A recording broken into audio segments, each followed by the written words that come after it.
నమస్తే. ప్రస్తుతం మనతో పాటు ప్రముఖ ఆధ్యాత్మికవేత్త, ఆస్ట్రాలజర్ రవిశంకర్ శర్మ గారు మనతో ఉన్నారు. గురుగారితో మాట్లాడేద్దాం. నమస్కారం. నమస్తే. మే 18 నుంచి రాహువు, కేతు 2 గ్రహ మార్పులు కూడా మనకు జరగబోతున్నాయి. సంవత్సరంన్నర పాటు ఈ గ్రహ మార్పు అనేది ఉంటుంది. మరి సంవత్సరంన్నర పాటు కర్కాటక రాశి వారికి ఏ విధంగా ఉండబోతుంది? పాజిటివ్ అంటారా, నెగిటివ్ అంటారా? ఈ రాశి వారికి వచ్చినప్పటికీ ముఖ్యంగా ఈ యొక్క జరగబోతున్నటువంటి ఈ యొక్క గ్రహ సంచారం ఏదైతే ఉందో మే 18వ తారీఖు నుండి సంవత్సరంన్నర పాటు జరుగుతుంది. ఇది మనం గమనించినట్లయితే ఈ రాశి వారికి, కర్కాటక రాశి వారికి సింహరాశిలోకి కేతు మారబోతున్నాడు. అదేవిధంగా ఈ యొక్క రాహుగ్రహ సంచారం అనేది భాగ్యస్థానం నుండి అష్టమంలోకి మారబోతుంది అన్నమాట. ఇక్కడ మనకి గుర్తించాల్సింది ఏంటంటే రాహు యొక్క స్థితి ఇంచుమించు శనిలాగా ఉంటుంది అన్నమాట. అంటే రాహు బాత్ శని బాత్ అంటారు అన్నమాట. అంటే రాహు శని లాంటి వాడు అని చెప్పి నాకు అర్థం.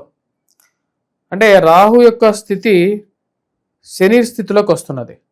అంటే అష్టమ శని ప్రభావం ఏదైతే శని యొక్క కర్కాటక రాశి వారు బాగా అనుభవించారో వారు గత 2.5 సంవత్సరాలు అష్టమ శని ప్రభావం అనుభవించారు. ఆ యొక్క ప్రభావరీత్యా ఆరోగ్యపరంగాను మరియు అదేవిధంగా మానసికమైనటువంటి చింత ప్రకారంగాను ధన సంబంధితమైన విషయాల్లోనూ కుటుంబ సంబంధ విషయాల్లోనూ కొన్ని కష్టాలు అనుభవించారు. దాని కారకంగానే అష్టమంలో శని సంచారం అనేది కొంచెం ప్రాబ్లమాటిక్ అని చెప్పి చెప్తారు. ఇప్పుడు అదే స్థితిలోకి రాహు రాబోతున్నాడు. సో రాహువు కూడా ఇంచుమించు అటువంటి ఫలితాలు ఇస్తాడు. ఎటువంటి ఫలితాలు? ఆరోగ్యపరంగా మానసికమైనటువంటి చింతని మరియు అదేవిధంగా ధన సంబంధితమైనటువంటి ఖర్చుని కారకంగా ఉండబోతున్నాడు. కానీ ఈ యొక్క సమస్యలు అనేవి తాత్కాలికమే. ఏవైనా సరే ఈ యొక్క ఎందుకంటే ప్రారంధ కర్మలో ఏవైనా సరే తాత్కాలికమైనటువంటివి. ఈ సంవత్సరం ఉన్నవి నెక్స్ట్ ఇయర్ అనేవి ఉండవు. మరి అదేవిధంగా జన్మరాశిలోకి గురుగ్రహ సంచారం కూడా జరుగుతుంది ఈ సంవత్సరం. అక్టోబర్ నుంచి డిసెంబర్ వరకు ఈ సమస్యలు అనేవి కొంచెం తగ్గుముఖపడతాయి. మరియు అదేవిధంగా గోచార రీత్యా ధనస్థానంలోకి ఈ యొక్క రాశి వారికి కేతుగ్రహ సంచారం జరుగుతున్నది. కేతుగ్రహ సంచారం జరుగుతున్నప్పుడు ఈ రాశి వారికి ఖర్చు అనేది కొంచెం ఎక్కువగా ఉంటుంది. అదికాక శత్రుస్థానంలోకి కేతువు జరుగుతున్నాడు. కుటుంబ విషయంలో కుటుంబంలో అన్యోన్యత లోపించడం అనేది జరగడం అనేది జరుగుతుంది. సో కాబట్టి ఈ యొక్క ప్రభావం అనేది 1.5 సంవత్సరాల పాటు ఈ రాశి వారికి కొంచెం మిశ్రమంగా ఉంటుంది. ఇది ఫైనాన్షియల్గాను కొంచెం ఇబ్బంది కలిగించే విధంగా ఉంటుంది. ఆరోగ్యపరంగాను కర్కాటక రాశి వారికి ఇబ్బంది కలిగించేటువంటి పరిస్థితి. ముఖ్యంగా ఇటువంటి ప్రాబ్లమ్స్ హెల్త్ పరంగా మనం గమనించినట్లయితే న్యూరలాజికల్ ఇష్యూస్ కలగటం, కళ్ళకి పంటికి ఈకు సంబంధితమైనటువంటి ప్రాబ్లమ్స్ కానీ, మెడకాయ నొప్పి రావటం అనేది అంటే మెడకాయ నొప్పి నరాలకు సంబంధితమైనటువంటి ప్రభావం రావటం కానీ ఇవన్నీ కొంచెం ఎక్కువగా జరుగుతూ ఉంటాయి. ఈ రాశిలో వాటికి ముఖ్యంగా సంపాదించినటువంటి డబ్బులో ఎక్కువ పాళ్ళు వృధా ఖర్చు అవుతూ ఉంటుంది. ఆ దుర్వ్యయాన్ని తగ్గించుకోవడానికి ఎక్కువగా ప్రయత్నం చేయాల్సినటువంటి పరిస్థితి. కానీ అక్టోబర్ టు నవంబర్ డిసెంబర్ మధ్యలో ఏంటంటే ఈ రాశి వారికి జన్మరాశిలోకి ఈ యొక్క గురుగ్రహ సంచారం జరుగుతున్నది. గురుగ్రహ సంచారం ఎప్పుడైతే జరుగుతుందో ఆ సమయంలో కొంచెం రిలీఫ్ అనేది పొందగలుగుతారు. విద్యార్థులు విద్యా సంస్థల్లో పనిచేస్తున్నటువంటి వారి మటుకు కొంచెం జాగ్రత్తగా ఉండాలి. ఎందుకంటే గురువు ఇప్పుడు మనం గమనించినట్లయితే మే 14వ తారీఖునే తన యొక్క మార్పు కూడా జరుగుతున్నది. తను వచ్చేటప్పటికీ లోహమూర్తిగా మారబోతున్నాడు. లోహమూర్తిగా మారినటువంటి యొక్క గురువు రాహువు కూడా లోహమూర్తిగా మారిపోయాడు ఈ రాశి వారికి. భాగ్యస్థానంలోకి వచ్చేటప్పటికి శనిగ్రహ సంచారం జరుగుతున్నది. దీని యొక్క ప్రభావ రీత్యా వచ్చేటప్పటికి అంత సానుకూలమైనటువంటి ఫలితాలు అయితే కర్కాటక రాశి వారికి లేవు. ఇక ఎవరన్నా వ్యాపారాలు ప్రారంభించాలనుకుంటే ఎలాంటి వ్యాపారాలు బాగా లాభదాయకం అంటారు వీళ్ళకి గురుగారు? ఈ రాశి వారికి వచ్చినప్పటికీ వ్యాపార సంబంధితమైన విషయాల్లో ఉన్నటువంటి వ్యాపారాలు కొనసాగిస్తేనే మంచిది. కొత్త వ్యాపారాలు ఆరంభించాలనుకున్నటువంటి వారికి అంత అనుకూలమైనటువంటి పరిస్థితి గోచరించట్లేదు. మీ యొక్క జాతక రీత్యా అనుకూలంగా ఉన్నట్లయితే మటుకు మీరు ప్రొసీడ్ అవ్వచ్చు. కానీ అంటే మీ స్వజాతక రీత్యా గోచార రీత్యా అంత సానుకూలమైనటువంటి ఫలితాలు గోచరించట్లేదు. వ్యవసాయ సంబంధితమైన విషయాల్లో కూడా అనుకూలంగా ఉంటుంది. అంటే కర్షక వృత్తిలో ఉండేటువంటి వారు, అంటే కష్టపడి పనిచేసేటువంటి వారు, భూ సంబంధితమైనటువంటి అంటే కాంట్రాక్ట్ లేబర్స్ కానీ వీళ్ళకి బాగుంటుంది, కొంచెం అనుకూలంగా ఉంటుంది. వ్యాపారంలో భారీ ఇన్వెస్ట్మెంట్స్ పెట్టి ఈ యొక్క సంవత్సరం కొంచెం జాగ్రత్తగా ఉండాలి. అది రాజకీయమైనటువంటి అనుకూలత కూడా అంత ఈజీగా దొరికేటువంటి పరిస్థితి గోచరించట్లేదు. రాజకీయ నాయకులు కూడా ఎవరైతే ప్రయత్నాలు చేస్తున్నారో వారు కొంచెం జాగ్రత్తలు తీసుకొని ముందుకు వెళ్ళాలి. ఓకే. ఇక పెండింగ్‌లో ఉన్న పనులు కావచ్చు, ఒక పని ప్రారంభించి అది ముందుకు కదలక చాలామంది బాధపడుతూ ఉంటారు. సో పెండింగ్‌లో ఉన్న పనులన్నీ కూడా పూర్తి అవకాశం కనిపిస్తుందా గురుగారు? ఈ సంవత్సరం ఈ రాశిలో ఉండేటువంటి వారికి పెండింగ్లో ఉండేటువంటి పనులు పూర్తవడానికి అవకాశం అనేది చాలా కష్టసాధ్యంగా ఉంటుంది. ఏవైతే బిల్లులు కానీ సమయానికి రిలీజ్ అవ్వకుండా కోర్టు వ్యవహార సంబంధితమైన విషయాలు కూడా అధికమైనటువంటి ఖర్చు కారకంగా అయ్యే విధంగా ఉంటుంది. అసలే ఖర్చు అవుతున్నట్లయితే మా ఖర్చుకు తగినట్టుగా ఇంకా ఎక్కువ ఖర్చు అవ్వటం అనేది కొంచెం అర్థం కానటువంటి వ్యవహారంగా ఉంటుంది. ఈ సంవత్సరం అంత అనుకూలమైనటువంటి ఫలితాలు కర్కాటక రాశి వారికి ఈ యొక్క రాహుకేతు యొక్క సంచార రీత్యా గోచరించట్లేదు. ప్రయాణికులకి ఏమైనా సూచన ఉందంటే దూర ప్రయాణం వెళ్తూ ఉంటారు. ఆకస్మికంగా ఒక ప్రయాణం మనకు లాభదాయకంగా ఉండటం కానీ, లేదంటే ఆకస్మిక ధనలాభం ఇలాంటివి ఏమైనా సూచిస్తున్నాయి గురుగారు?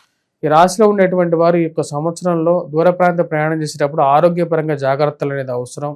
ఆకస్మికమైనటువంటి గండాలు కలగడానికి కారకంగా ఉంటుంది. మరియు అదేవిధంగా ఆ విషయాన్ని గుర్తుపెట్టుకొని ఉదర సంబంధితమైనటువంటి ప్రాబ్లమ్స్ అంటే గ్యాస్ట్రైటిస్ కానీ ఇలాంటి ప్రాబ్లమ్స్ కలగడానికి, అపెండిసైటిస్ కానీ ఇలాంటివి జరగడానికి, ఆకస్మికంగా ఎక్స్పెక్ట్ చేయలేనటువంటి ప్రాబ్లమ్స్ కలగటానికి ఎక్కువగా ప్రాబ్లంగా ఉంటుంది. కాబట్టి జాగ్రత్తగా ఉండాల్సినటువంటి ముఖ్యమైనటువంటి సూచన. ఇక ఉద్యోగస్తుల గురుగారు ప్రమోషన్లు, ట్రాన్స్ఫర్లు వాళ్ళు ఎక్స్పెక్ట్ చేస్తూ ఉంటారు. మరి వాళ్ళకి ఏమైనా ఆశాజనకంగా ఉందంటారా? ఈ సంవత్సరం ఈ రాశి వారికి కష్టే ఫలైనట్లుగా ఉంటుంది. ముఖ్యంగా అక్టోబర్, నవంబర్, డిసెంబర్లో కొంచెం బెటర్మెంట్గా ఉంటుంది. ఉద్యోగపరంగా కూడా విద్యార్థులు కూడా అదే టైం బెటర్మెంట్గా ఉంటుంది. మిగతా కొంచెం మిశ్రమంగానే ఉండేటువంటి పరిస్థితి కర్కాటక రాశి వారికి గోచరిస్తూ ఉన్నది. మానసికమైనటువంటి చింత అనేది ఉంటుంది. కష్టం అనేది ఎక్కువగా ఉంటుంది. ముఖ్యంగా ఇంక్రిమెంట్స్ గురించి ఎక్కువ ఎక్స్పెక్టేషన్స్ పెట్టుకొని చివరి నిమిషంలో అనుకున్న దానికన్నా వ్యతిరేకంగా రావటం కొంచెం బాధ కలిగించే విధంగా ఉంటుంది. సో ఈ పీరియడ్ అంతా కూడా వీళ్ళ మైండ్ సెట్ ఎలా ఉంటే బాగుంటుందంటారు? మరి చాలా వరకు మిశ్రమ ఫలితాలు కలుస్తుంది కాబట్టి ఆలోచన విధానం కావచ్చు, మైండ్ సెట్ కావచ్చు, వీళ్ళు ఎలా ఉండాలంటారు ఓవరాల్గా? ఈ యొక్క రాశి వారు కొద్దిగా ఆప్టిమిస్టిక్గా ఉండాల్సినటువంటి పరిస్థితి ఉంటుంది. ఆప్టిమిస్టిక్ అంటే ఏంటంటే మనం కష్టపడుతున్నాం, రావాల్సినటువంటి ప్రతిఫలం అనేది వస్తుంది. అది ఒక సంవత్సరం డిలే అవ్వచ్చు, ఒక సంవత్సరం అడ్వాన్స్ అవ్వచ్చు. ముందుగా వచ్చిన వాడు మీ మీద గెలిచినట్టుగా కాదు, లేటుగా వచ్చినందుకు మీరు ఓడిపోయినట్టు కూడా కాదు. ఇదే జీవిత సత్యం. ముందుగా పోయినటువంటి వారు ఒకప్పుడు మీకన్నా బాగా చదివేటువంటి వారు ఉండుండొచ్చు ఇక్కడ మీ స్కూల్ స్టడీస్లో. వారు ఉద్యోగంలో మీకన్నా సక్సెస్ అయ్యారా లేదా మీరే చూసుకోవాలి. కొంతమంది ఉద్యోగంలో సక్సెస్ అయినటువంటి వారు వాళ్ళ జీవితంలో చివరి స్టేజ్లో సుఖపడ్డారా లేదా, ఇలాంటి 3 విధానాలుగా మనం పరిగణిస్తే చదువుకున్నటువంటి వారు తర్వాత జాబ్లో సక్సెస్ అయ్యకపోవచ్చు. జాబ్లో సక్సెస్ అయినటువంటి వారు జీవిత చరమాంకంలో అంటే వయోవృద్ధిగా మారినప్పుడు వాళ్ళ లైఫ్ బాగుండకపోవచ్చు. దానికి సంబంధం లేదు. కాబట్టి ఈ సంవత్సరం సక్సెస్ అవ్వలేదు అనేటువంటి బాధపడాల్సిన అవసరం లేదు. ఎందుకంటే గోచారం అనేది తిరుగుతూ ఉంటుంది అన్నమాట. గ్రహాలు అనేది మార్పు సహజం. ఈ యొక్క సహజ రీత్యా మారినటువంటి గ్రహాలు ఈ సంవత్సరం ఒకరికి లెక్కిస్తే నెక్స్ట్ ఇయర్కి ఇంకొకరికి లెక్కిస్తాయి. ఎందుకంటే సమాజంలో అందరూ సంపూర్ణంగా బాగుపడాలి కాబట్టి ఎప్పుడు అందరికీ 24 hours 365 days ఒకడే బాగుపడుతూ ఉంటే పక్కనున్న వాడు ఏమవుతాడు?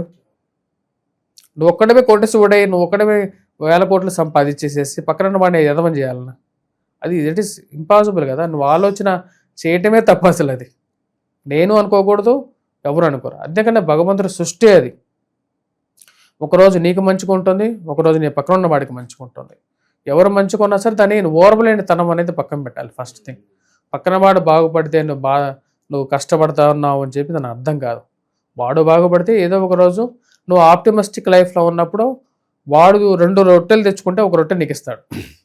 గురుగారు చాలా వరకు మిశ్రమ ఫలితాలు కనిపిస్తున్నాయి. వీళ్ళ పరిస్థితి మెరుగుపడడానికి, వీళ్ళ ధైర్యంగా ముందుకెళ్ళడానికి ఎలాంటి రెమెడీస్ వీళ్ళకి బాగా అవసరం అంటారు? మరి ఈ యొక్క సంవత్సరం ఈ రాశిలో ఉండేటువంటి వారు దుర్గాదేవిని ఎక్కువగా పూజించండి. ఎర్రటి బొట్టు అంటే కుంకుమను ధరించండి. మరియు అదేవిధంగా రెడ్ కలర్ డ్రెస్ బుధవారం పూట బాగా యోగాన్ని ఇస్తుంది. అమ్మవారిని పూజించండి. దుర్గా సప్తసతి మాది మంత్రాన్ని చదవండి. మరియు అదేవిధంగా దేవీ పారాయణం చేయండి. వీలైతే దేవీ పారాయణం చేయండి. మరియు అదేవిధంగా కేతువుకి వినాయకుడిని పూజించండి. బులవలను దానం చేయండి, పక్షులకి దానం చేయండి. వాటితో పాటు ఈ రాశిలో ఉండేటువంటి వారు వినాయకుడు అష్టోత్తర శతనామావళి ఇంట్లో చేసుకోండి. వీలైతే వినాయకుడికి అభిషేకం చేయించండి. ఈ యొక్క పరిహారాలు చేయండి, అంతా అనుకూలంగా ఉంటుంది. చాలా బాగా వివరించారు గురుగారు. ధన్యవాదాలు.